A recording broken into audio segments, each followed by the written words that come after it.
Assalamualaikum warahmatullahi wabarakatuh. Kembali lagi di channel saya.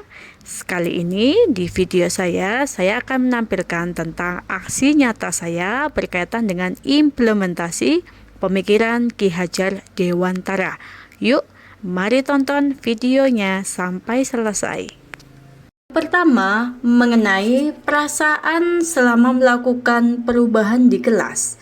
Nah, sebelum saya membahas tentang perasaan selama melakukan perubahan di kelas, saya akan memaparkan bagaimana pembelajaran saya sebelum mempelajari modul 1.1 ini saya lakukan di kelas saya.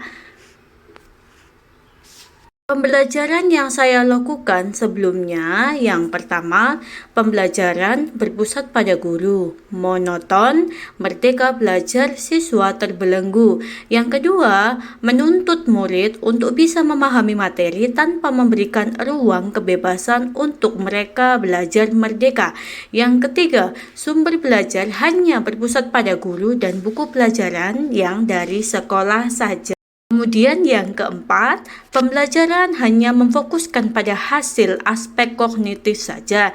Dan yang kelima, tidak memperhatikan perbedaan kemampuan murid. Jadi saya selama ini menganggap kemampuan karakteristik murid itu sama. Mereka sama-sama bisa diberi perlakuan atau materi yang sama. Padahal mereka itu sebenarnya memiliki kemampuan yang berbeda. Nah, setelah saya mempelajari modul 1.1 tentang pemikiran Ki Hajar Dewantara tentang pendidikan yang seharusnya dilaksanakan di sekolah, saya menyadari bahwa pembelajaran yang selama ini saya lakukan adalah menyalahi tujuan pembelajaran atau tujuan pendidikan yang seharusnya, di mana tujuan pendidikan sebagaimana dikatakan oleh Bapak Pendidikan kita, Ki Hajar Dewantara, yaitu pendidikan haruslah menuntun murid dengan segala kodratnya agar dapat mencapai keselamatan dan kebahagiaan yang setinggi-tingginya.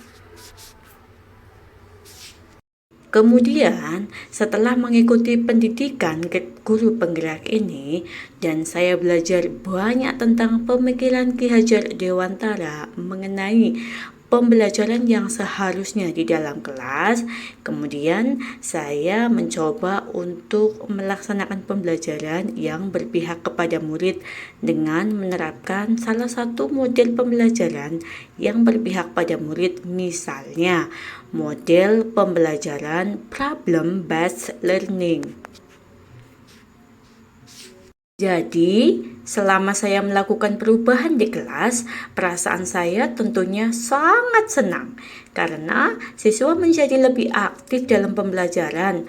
Banyak siswa yang bertanya, saling berkomunikasi satu sama lain, bahkan ada siswa yang mampu mengajarkan ke teman-teman kelompoknya. Kemudian juga siswa aktif mencari sumber, tidak hanya dari buku sekolah, tetapi bisa juga dari internet dan lain-lain. Selain itu, suasana pembelajaran lebih menyenangkan karena siswa tidak tertekan, mereka diberi kebebasan untuk mengeksplor diri dan pengetahuannya dalam mempelajari materi dan mengaplikasikannya untuk menyelesaikan permasalahan matematika. Dalam hal ini, merdeka belajar murid menjadi tercapai. Lalu yang kedua, ide atau gagasan yang timbul sepanjang proses perubahan itu apa? Ide yang muncul yaitu satu, mampu mengembangkan kemampuan inovatif dan kreatif dengan merencanakan pembelajaran menggunakan model pembelajaran yang berdiferensiasi menyesuaikan kondisi dan kemampuan siswa. Yang kedua, mengajak siswa untuk bersama-sama membuat kesepakatan kelas saat sebelum memulai pembelajaran. Yang ketiga, memberikan kesempatan kepada siswa untuk dapat merefleksikan terhadap apa yang sudah dipelajarinya. Yang keempat, mengaitkan materi pembelajaran dengan kehidupan sehari-hari. Yang kelima, memberikan motivasi pada siswa untuk terus semangat belajar dan pantang menyerah, serta agar siswa aktif minimal tidak malu berkomunikasi dengan teman maupun gurunya. Yang keenam, mengintegrasikan pendidikan budi pekerti dalam pembelajaran agar siswa tidak hanya pandai dalam akademis saja, tetapi juga beradab. Dan yang ketujuh, mengembangkan kemampuan kolaborasi baik dengan siswa maupun rekan sejawat, kepala sekolah maupun warga sekolah lainnya untuk bersama-sama melakukan transformasi menuju pendidikan yang lebih baik. Nah, sampailah pada praktik baik, yaitu implementasi pembelajaran di kelas. Nah, pada praktik baik ini saya melakukan perencanaan dan praktek. Pada tahap perencanaan, saya berkolaborasi dengan rekan sejawat dalam menyusun rencana pelaksanaan pembelajaran. Setelah berkolaborasi, kemudian saya secara pribadi juga mulai memperbaiki RPP dari hasil berkomunikasi dengan teman rekan sejawat untuk kemudian RPP yang saya buat dapat diaplikasikan dalam kelas saya. Pada implementasi pembelajaran yang saya lakukan sebelum memulai pembelajaran di kelas, saya membiasakan diri kepada siswa-siswa saya untuk membudayakan budaya 5S. Nah, kemudian ada pembiasaan budaya positif yang telah dilaksanakan di SMA Negeri 1 Bojong, diantaranya yaitu menyanyikan lagu nasional Indonesia Raya di awal jam pertama, kemudian menyanyikan lagu nasional lain selain Indonesia Raya ataupun lagu daerah di 5 menit sebelum bel pulang. Kemudian juga ada kegiatan literasi yang dilaksanakan di hari Selasa sampai dengan Rabu. Kemudian juga ada pembacaan Asmaul Husna yang dilaksanakan pada hari Kamis sampai dengan Jumat. Pada pembelajaran di kelas, sebelum memulai pembelajaran, saya membiasakan diri untuk menyampaikan tujuan pembelajaran yang akan dicapai oleh siswa.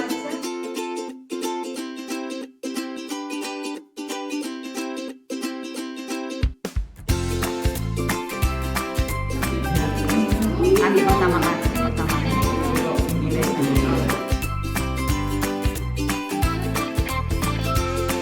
Warahmatullahi wabarakatuh. Saya Sulistiawati, sesama guru matematika di SMA Negeri 1 Bogor. Nah, setelah tadi saya melihat mengamati pembelajaran di kelasnya Bu Supri, itu bisa dilihat bahwa pembelajaran sudah mencerminkan pemikiran dari Ki Hajar Dewantara, di mana pembelajaran itu berpusat pada siswa, menjadikan siswa lebih aktif, kolaboratif, serta pembelajaran menjadi menyenangkan. Semangat Bu Supri, semoga ilmu yang didapatkan dari pendidikan calon guru penggerak bisa bermanfaat untuk anak-anak, untuk sekolah, dan untuk Bu Supri sendiri. Terima kasih. Assalamualaikum warahmatullahi wabarakatuh. Assalamualaikum warahmatullahi wabarakatuh. Hai, saya Ifatus Sania Fasya dari kelas 11-2. Mata pelajaran matematika saya diampu oleh Bu Supriyanti. Selama kegiatan bersama beliau, saya merasa senang karena kegiatannya menyenangkan dan juga asik.